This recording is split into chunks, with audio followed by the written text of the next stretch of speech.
বিরোধী ছাত্র আন্দোলনের ডাকে সারা দেশে কমপ্লিট শাটডাউন কর্মসূচি ছিল 18 জুলাই। ওই দিন ঢাকা, চট্টগ্রাম সহ বিভিন্ন জেলায় চরম দমনপীড়ন চালায় পুলিশ। এই সময় সরাসরি গুলি চালিয়ে হত্যাও করা হয়। বৈষম্য বিরোধী ছাত্র আন্দোলনের সময় রাজধানীর যে কয়েকটি জায়গায় সবচেয়ে ভয়াবহ পরিস্থিতি তৈরি হয়, এর মধ্যে যাত্রাবাড়ি অন্যতম। এই থানার অধীনে কয়েকশো পুলিশ সদস্য নির্বিচারে গুলি চালায় ছাত্র জনতার উপর, যার কারণে এই অঞ্চলে হতাহতের সংখ্যাটাও বেশি। এই বিষয়ে কথা বলার জন্য ঊর্ধ্বতন কর্তৃপক্ষ আছে, যদি তারা দোষী হয়ে থাকে অবশ্যই তাদের বিরুদ্ধে আইনগত ব্যবস্থা হবে। সে পুলিশ হোক আর যে 18 থেকে 21 জুলাই এই 4 দিনে আন্দোলনকারীদের বিরুদ্ধে পুলিশের দায়ের করা 115টি মামলার নথি বিশ্লেষণ করেছে আইনজীবীদের সংগঠন লিড। তাদের তথ্য অনুযায়ী যেসব পুলিশ সদস্য গুলি চালিয়েছেন তাদের মধ্যে যাত্রাবাড়ি থানায় 353 জন, শাহবাগ থানায় 53 জন, মোহাম্মদপুর থানায় 162 জন, রামপুরা থানার 31, ধানমন্ডি মডেল থানায় 3, উত্তরা পূর্ব থানায় 65, আর চট্টগ্রামের বাকুলিয়া থানায় 31, চান্দগাঁও থানায় 54, কর্ণফুলী থানার 2, কোতোয়ালি থানার 33 জন পুলিশ সদস্য রয়েছে। অন্যান্য বাহিনীর মধ্যেও রয়েছে আরও 47 জন। দপ্তর জানিয়েছে, মাঠ পর্যায়ে ছাত্র জনতার উপর গুলিবর্ষণকারী ও নির্দেশদাতাদের আইনের আওতায় আনা হচ্ছে।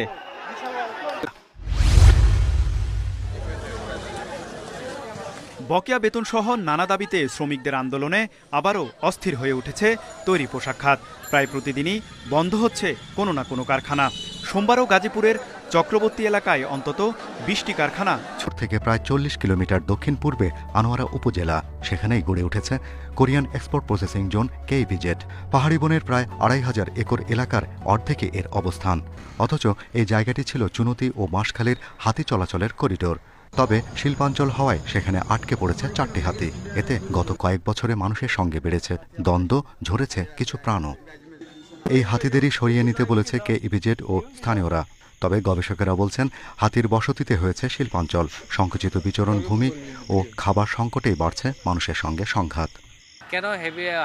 ব্রাহ্মণবাড়িয়ার দক্ষিণ মুরাইলের ওষুধ ব্যবসায়ী মোবারক হোসেন সামাজিক যোগাযোগ মাধ্যমে ছড়িয়ে পড়া একটি মামলার কপিতে বাদী হিসেবে এসেছে তার নাম। তবে এমন কোনো মামলাই হয়নি। ভুয়া কপি ছড়িয়ে দেওয়া হয়েছে সামাজিক যোগাযোগ মাধ্যমে। বিষয়টি নজরে এলে থানায় ডায়েরি করেন তিনি। বলতেছে ফোন দিয়া যে তোমার নাম দিয়া গ্রাফিক্স করে তুমি বাদী হইয়া রাজনৈতিক কয়েকজনের নামে তুমি মামলা গ্রাফিক্স করছো, এটা কি সত্যি কিনা? আমি তো এই ব্যাপারে জানি।